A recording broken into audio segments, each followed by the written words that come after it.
चलिए एक्सरसाइज करते हैं 3.3 जो कि बेस्ड है सब्स्टिट्यूशन पर। Linear equation two variables exercise 3.3। ये देखिए कुछ पार्ट्स हैं, इसमें बहुत सारे लिखे हुए हैं, 7 पार्ट्स हैं इस क्वेश्चन के। Solve the following pair of linear equations by the substitution method. हैं 7, लेकिन 7 के 7 बिल्कुल सीधे साधे हैं। ये solve the following pair of linear equation by substitution method. अब आगे इसको सॉल्व करते हैं एक पकड़ के। पहले वाले का लिया x + 4 = 14, x - 4 = 4। तो y की वैल्यू क्या आ गई बेटा? पहले वाले से दूसरे वाले से ले लो, तो y = x - 4 और ये वैल्यू सब्स्टिट्यूट कर दो पहले में। तो पहले में सब्स्टिट्यूट कर दोगे, ये देखिए x + y की जगह x - 4, तो ये रिजल्ट आ जाएगा x = 9। और x = 9 की वैल्यू आप इसमें सब्स्टिट्यूट कर दो, तो 9 - 4 5, तो x 9 y 5, खत्म। बिल्कुल सीधा ये एकदम कर लेंगे आप।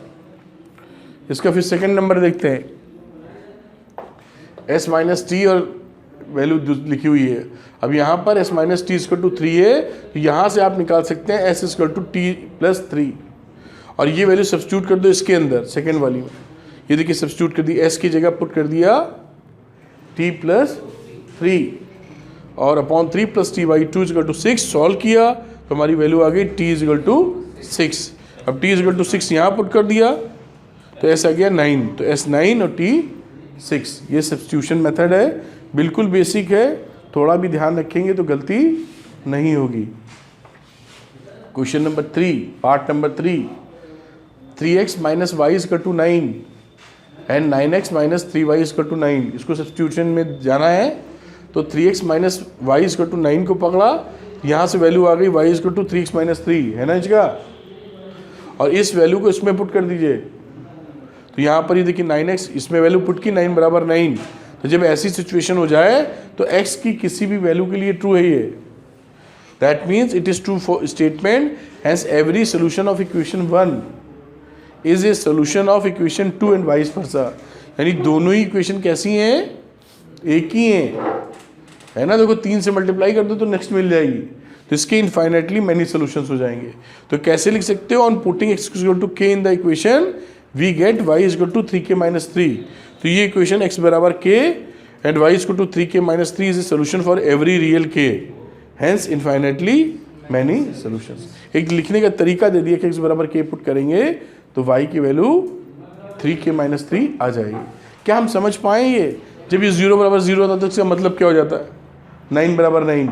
It is true for all values of x। तो x की कोई भी वैल्यू लोगे उसके लिए ट्रू है, और इसी तरह y की निकल आएगी। तो both the equations are same. अब क्वेश्चन नंबर 4, ये वैल्यू लिखी हुई है, इसको हमने अपॉन करके पॉइंट्स को हटा लिया जिससे आसानी से दिखे, और उसके बाद हम सिंप्लीफाई कर दो इसको। तो ये जो ऊपर वाली जो इक्वेशन है इसमें 10 से मल्टीप्लाई कर दो, तो ये क्या बचेगी? 2x + 3y = 13। और यहाँ से y की वैल्यू निकाल लो, तो y की वैल्यू हो गई 13 - 2x/3। ये वैल्यू यहाँ सब्स्टिट्यूट कर दो y की जगह, यहाँ भी 10 से मल्टीप्लाई कर लेंगे। 10 से मल्टीप्लाई करोगे तो 4x प्लस मल्टीप्लाई करो या सीधे वैल्यू पुट कर दो, मल्टीप्लाई कर लो, क्योंकि नीचे का फालतू का 10 पड़ा, काट ही लेंगे। वैल्यू सब्स्टिट्यूट कर दी और सब्स्टिट्यूट करके आप आंसर निकाल लीजिए इसके। तो x की वैल्यू आ गई 2 और 2 वैल्यू पुट कर दो, y आ गया। तो 2 = x = 2 एंड y = 3। क्या हम ये कनेक्ट कर पा रहे हैं? बिल्कुल सीधा है, कोई परेशानी नहीं है इसके अंदर।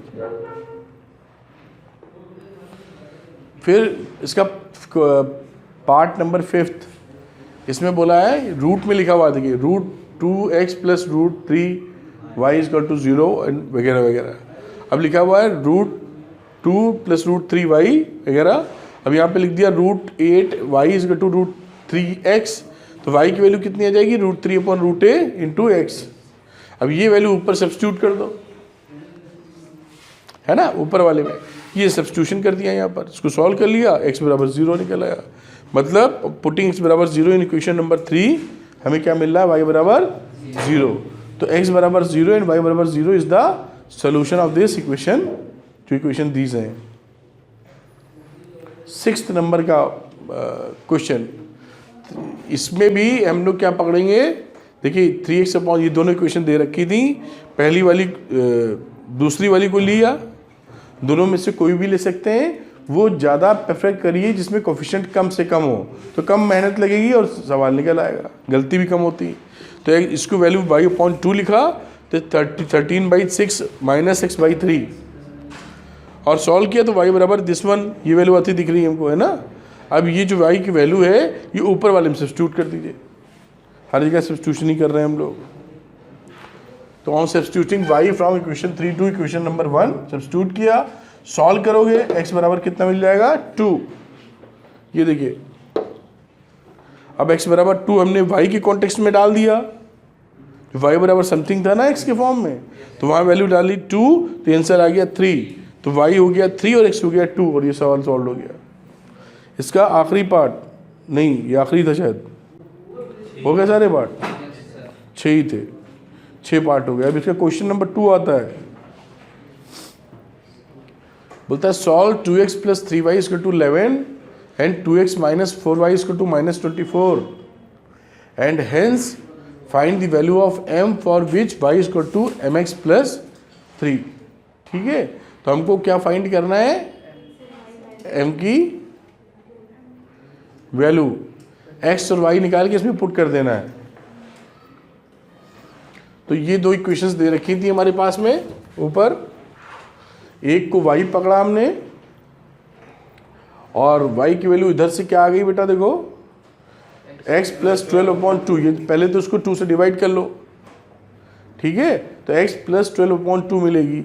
इस y की वैल्यू को पहले वाले में पुट कर दो, पहले वाले में पुट किया तो 2x + 3, इस y की जगह ये पूरा y यहाँ पर सब्स्टिट्यूट कर दिया, = 11।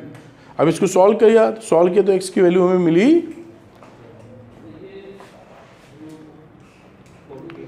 x की वैल्यू मिली x बराबर -2। ठीक है, अब on substituting x = -2, x = -2 substitution वाले में सब्स्टिट्यूट किया y की वैल्यू में, और y आ गया 5। अब इस इक्वेशन में y बराबर 5 और x बराबर -2 पुट कर दिया, और यहाँ से वैल्यू निकल आई m बराबर -1, यही फाइंड आउट करना था। ठीक है, बिल्कुल सीधे सवाल है, कोई भी डिस्टर्बिंग एलिमेंट नहीं है। अभी ये क्वेश्चन नंबर 3 है, और 3 के करीबन फिर से 6 पार्ट हैं, लेकिन ये लैंग्वेज वाले पार्ट हैं, ये जो दिख रहे हैं आपको। तो एक एक पार्ट को हम लोग टैकल करेंगे और उसको सॉल्व करेंगे। 6 क्वेश्चन है बेसिकली। तो थर्ड वाले का पहला पार्ट लेते हैं, form the pair of linear equations for the following problems and find their solutions by substitution method. तो the difference between 2 number is 26 and 1 number is 3 times the other number. Difference x - y बराबर 26 और एक number दूसरे का 3 गुना है, तो x बराबर 3y। अब x बराबर 3y की वैल्यू इसमें सब्स्टिट्यूट कर दो, तो x बराबर 3y और 3y को सब्स्टिट्यूट कर दिया यहाँ, 3y - y = 26, तो y की वैल्यू कितनी आ गई 13। और इक्वेशन सेकंड से कितना आ गया x, 3y था, तो 3 × 13 विच इज़ 39, तो आंसर क्या आ गया, 2 नंबर 39 और 13। बिल्कुल सीधा है, कहीं कोई परेशानी नहीं है, नॉर्मली लैंग्वेज वाले सवाल आते हैं। ये सेकंड क्वेश्चन है लैंग्वेज वाले पे, छवि दिख रहा है आपको बोर्ड। तो the larger of 2 supplementary angles exceeds the smaller by 18 degree, find them। तो लेट द सप्लीमेंट्री एंगल्स भी x degree and y degree. Supplementary होने का मतलब क्या होता है शिवेन,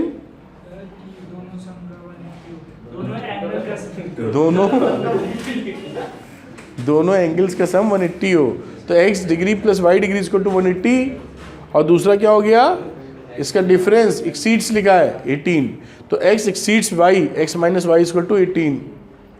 अब यहाँ से y निकाल लो, तो y कितना आ गया, x - 18। अब x - 18 को इसमें पुट कर दिया, तो ये हो गया x + x - 18, और इसको सॉल्व किया तो x बराबर आ गया 99 डिग्री, और इस 99 डिग्री को यहाँ पे पुट किया तो y आ गया 81।